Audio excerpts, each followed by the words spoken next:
Disclaimers are easy to read.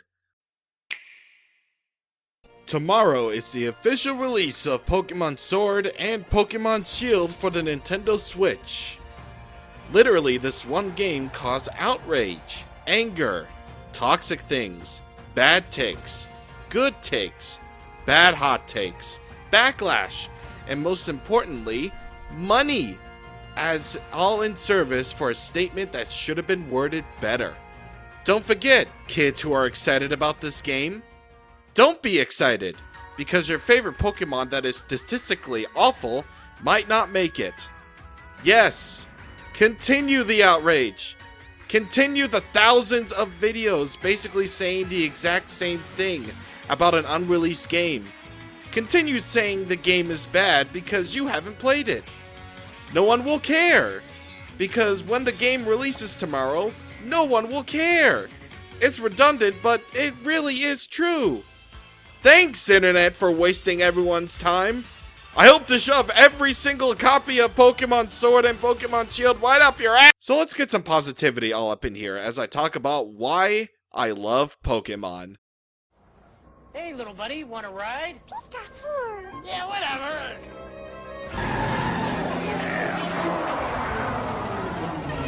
I'll be right back. Where can you catch all 150 Pokemon? Ever since 1998, I've been a huge fan of the Pokemon franchise. I remember I was in the backseat with my brother and sister when we were driving in a car one day, when my parents gave me and my brother the option of the games: Pokemon Red with the red cartridge, or Pokemon Blue with the blue cartridge. I chose the red one because red is obviously cooler. And from that moment on, when I chose Charmander as my very first Pokemon, I was hooked on the series. I would spend pretty much all of my free time from homework and school just playing Pokemon Red for hours and hours on end. It was also really cool learning about all the good cheats and secrets of this game, like the infamous Missingno trick and the way the glitch worked. Just reading it up online was actually really fascinating as well. Pokemon Red and the Generation 1 spin-offs, like Pokemon Stadium and Pokemon Snap, had pretty much been my go-to games as a kid. If it wasn't games like Legend of Zelda Ocarina of Time, or Mario 64, or even games on my Super Nintendo. Needless to say, I was a fan of the series since then. And I stayed on that train all up until today. I watched the Pokemon anime series whenever it was on TV. I played all the Pokemon games I could get my hands on. And, you know, it just sort of went on from there. As Pokemon continued to evolve with each new generation, I, who started with Generation 1, got older and got into the trial period known as middle school. Remember, kids, if you're in middle school, you will get made fun of for even liking stupid baby stuff like Pokemon. Because Pokemon are baby games, and nothing more than that. Gosh, so inconsiderate. This was around the time when Generation 3 and Pokemon Emerald were the hot Pokemon games at the time. I was kinda at my worst in middle school with anger issues, and I actually faked being sick on random occasions so that I could just stay home and play video games. Yeah, I actually really did that. Don't do that, kids. Get a good education, please. The video games that I would just play and avoid middle school for the rest of my life were Shadow the Hedgehog, as sad as that sounds, Kirby Air Ride, and for the sake of the topic of this video, Pokemon Coliseum and Pokemon Channel. Yes, even Pokemon Channel, the one where you watch TV all the time. Eventually, the trial known as middle school ended, and high school began. And in the latter half of my high school years, it sort of became cool to like Pokemon again, at least from my perspective. This was when Generation 4 and Heart Gold and Soul Silver and Generation 5 were taking the scene, and Wi-Fi battles and Wi-Fi battle videos were basically rampant on YouTube. It suddenly became popular again, and it was much more accepting of me to get into the series in public. at least as far as school was concerned. Pokemon always finds a way to bring me back into liking it in acceptable company, which was around my friends. Well, mostly around my friends anyway. It was all in part of the fact that nerd culture just sort of became more acceptable in the early 2010s. And for me, I feel like the apex of that would be when Pokemon X and Y was coming out. Suddenly, everybody was just getting into the series again, you know? And I believe that Pokemon X and Y's release was where the franchise just sort of just became popular again. It was just that cool. It was really cool.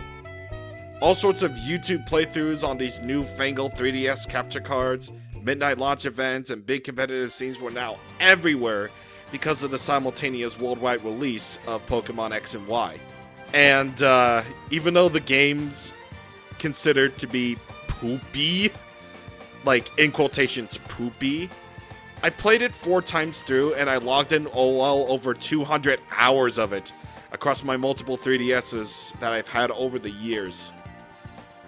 Some would say that this is where Pokemon took a dive in quality because, you know, they said so. But I guess that the hot take is that I like Generation 6, despite the issues that I have with them, like backpedaling on story and mostly missed potential. The point that I'm making is that the 3DS era did wonders for the franchise, at least as far as this little part is concerned. Not to mention the fact that Pokemon Go in 2016 basically made the franchise massively popular again, like it did in the early days when Pokemon Red and Blue and the trading card game and the Pokemon anime were basically just everywhere. From my perspective, it was all well, good, and fine until 2018. Oh boy. We fast forward to 2018 and this year. This is when Pokemon finally got its salt. And by its salt, I mean 2 games literally exist. Pokemon Let's Go. This is a game that I actually really like and did a Let's Play on. And it was asked for by billions of fans ever since it got leaked on 4chan. And I didn't believe it, but they did. So they kept screaming, "Where's Let's Go? Where's Let's Go? Reveal Let's Go already!" And then they did. And even though it was the game that everybody asked for, it got punched out for being, you know, just it. A game. It just existed. Therefore, you know, its very existence deserves to be punched out for. And of course, with Pokemon Sword and Shield being the most recent example of the series being flamed to death, you know why that is. It's just the toxicity and too much arguing over opinions about Pokemon Sword and Shield really makes you think. Why does nobody win? Nobody wins an argument because, you know, if you hate Pokemon Sword and Shield, all the defenders are gonna be like, "Oh man, you just hate the franchise now, all because they said the one thing." Or defenders will be all like, "Oh, you're defending this lazy product? You know, you're such a shill, man." And, you know, those in the middle are just like, you know, "I just want a fun game. You know, I just want a fun game." And then boom, you get shot down by literally everyone. And you have YouTube recommending 10,000 video essays as to why Pokemon Sword and Shield won't be a good game. And they're all by the same guy, by the way. Just milking the negativity over and over and over again and making that sweet YouTube money. It's just like, oh my god. The part was seriously off script, by the way. It's just really hard to be a fan of the series, especially on Twitter these days, where every time Pokemon tweets something, you get like an influx of "Bring back the National Dex! Bring back the National Dex! Why is my favorite Pokemon not in?" And, you know, I understand that. It's just really hard for someone like me to get excited about, you know, Pokemon Sword and Shield. You know, to express genuine excitement about the next generation. This new Pokemon game for the Nintendo Switch, a first, an actual core JRPG on the Nintendo Switch for the Pokemon series that's a new Pokemon game and not a remake. It has all new Pokemon and all these new features and all little details and whatever. These are things that people wanted in the game. And yet, it feels like the fan base is just focusing on the little nitpicks. The nitpicking, the cherry picking, complaining about Pokemon doing things that JRPGs have already done. It's just, they don't know what they want. Nobody knows what they want in Pokemon Sword and Shield at all. And I've come to terms with that. But even so, I'm still really excited to play Pokemon Sword and Shield. I still stand by my points that I made in my Pokemon Sword and Shield video that I made earlier this year. The demo made me even more excited, and since then, they've announced things that make me have more faith that this will be a really good Pokemon game. Maybe not as good as the top tiers, obviously, but still really good. If not just good, See, this is why I've stuck around with the series for all this time. Now, this might just be my bias talking because I have such a strong connection and faith in the series. But I like all the core entries in the Pokemon series. Yes, even the one that's very slow. And yes, even the ones that people say are very poopy. To me, every core Pokemon game in the franchise, that is, all the main Pokemon games from Pokemon Red to Pokemon Ultra Sun and Ultra Moon, each one of them has brought me so much fun. I would spend countless hours on them because playing the games felt like they were really fun. And, it might be the most basic of JRPGs today when compared to others on the current market, despite having really deep battle mechanics. But, even the most basic of games can still be fun to me. Like, Pokemon has always been, to me, baby's first JRPG. And Pokemon has always been a series that people of all ages can enjoy. It's like games on the Nintendo Entertainment System, or the NES, and the Atari 2600. They're basically the most basic games in terms of everything. But, much like Pac-Man, Mario Bros., Galaga, Donkey Kong, R-Type, I don't know why I written that, the Atari Star Wars games, Pong, and so on, they're still really fun games to try out and play today. They might be the bare minimum in terms of, everything right now, but, they were arcade games. They were really fun. They're still fun to play today. The Game Boy Pokemon games still have that same feeling for me, despite them being so primitive. The Game Boy Advance ones are still fun. The DS ones, 3DS, and the Switch one are still fun to play as video games. See, this is all I want out of a Pokemon game, even Pokemon Sword and Shield. Just a fun game that I can enjoy. I'm not going to constantly milk all of the little cherry-picked details, like that N64 tree or reused animations and all that other shit, because I've already said my pieces about those and I'll never do it again. Yes, I agree. That tree looks bad.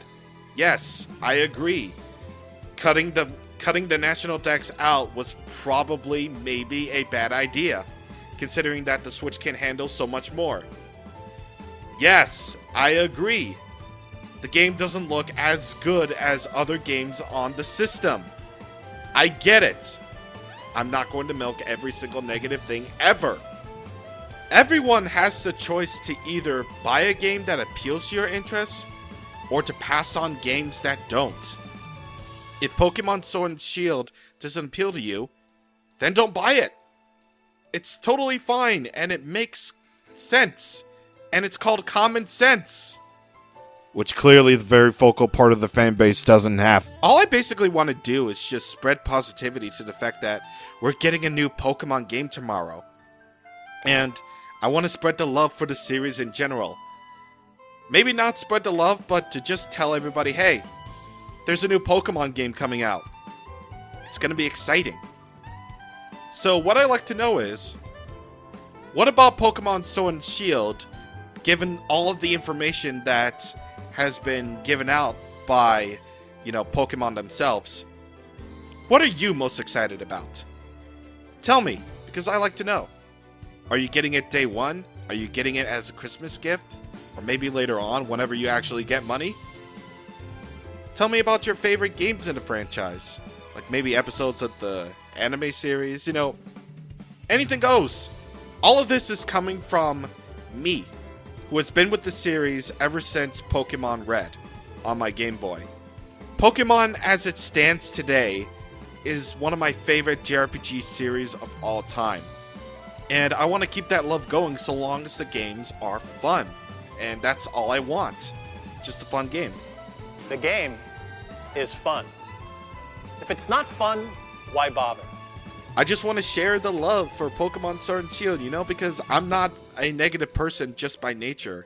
And I want to be a part of the crowd who is just as excited for Generation 8 as I am. So for those who are planning on getting Pokemon Sword and Shield tomorrow, or playing the game at midnight tonight, I'll gladly join in the fun. Because I have a game plan. And that very game plan is just play the ever-loving crap out of Pokemon Sword and Shield. Yes, I plan on playing the game for at least 100 hours. And whenever I had my fill of Pokemon Sword and Shield, I am going to be completely fair in stating what I like and what I dislike about Pokemon Sword by doing a big review. So I guess you could call this video part of the CWAP the Platinum 1 Pokemon Sword and Shield trilogy. Yes, the demo was just part 1. This video is part 2, and finally the conclusion of the trilogy will be the massive review. So, yeah. I just kind of wanted to make this video, going off script here. I just kind of wanted to make this video because, the Pokemon fan base has been, utterly destroyed by basically this one statement that Game Freak and producer Junichi Masuda said about, why they decided to cut out the national decks. And you know what? It's okay to be upset. It's okay to absolutely be upset at that. Like, I was disappointed too. I was very disappointed, and I'm like, okay, like, if the game does well, then it does well. But if it doesn't, then it doesn't. But, I'm not going to continuously, tweet at them being like, bring back the national decks, bring it back. No, because I'm fair. Because I'm very fair. And it's just like, why are we continuously just saying that Pokemon Sword and Shield are going to be terrible because, not every Pokemon is going to make it? I think they've proven themselves that Pokemon Sword and Shield are not going to be the best, but just really good, Just really good. Like, they have all these features that, they've been trying to implement, but they couldn't because, they have to have every single Pokemon in there, like well over 1,000 models in. But by cutting out the national decks, I think they're allowed to make, all these big epic changes without having to completely, stress out. Like the wild area, the open world area that everyone's been asking for years. Even little things like finally allowing you to skip the tutorial of Pokemon Sword and Shield. The catching tutorial that was unskippable for the longest time. Leaning more towards competitive battling with online casual and ranked battles. Making so many bold changes to trainer customization. Like, now you can customize everything. Pokemon is literally just embracing what other JRPGs have been doing. And it's like it's like the fan base, the very vocal negative part of the fan base is just saying that, oh, this is a terrible idea. And I'm like, what? I don't know. I don't even know why I even made this video when this topic was just like, why I love Pokemon. And, you know, it's like, I don't know. I don't know. It's just really weird to be a fan these days, you know. It's just really, really weird. But I'm going to keep a fair and open mind when it comes to this game. I'm going to be completely fair. I'm going to play the game like for hours and hours and hours until I have a proper idea of what I think. So that when my review goes up, it'll be completely fair. That I promise you. So anyway, here's hoping that Pokemon Sword and Shield are good games, and I hope you have a great day. Thank you for listening. I may have gone too far in a few places.